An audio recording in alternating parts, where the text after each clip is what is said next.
আপু কেমন আছেন? আলহামদুলিল্লাহ ভালো আছি ভাইয়া। আপনার কেক কেমন চলছে? আলহামদুলিল্লাহ।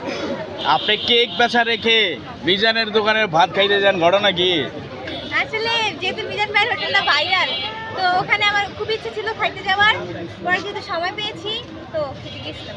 ভাত কেমন লেগেছে গরুর মাংস দিয়ে? আলহামদুলিল্লাহ টেস্ট অনেক বেশি ভালো ছিল 100 টাকা। মানে আপনার চেয়ে ভালো রান্না করে?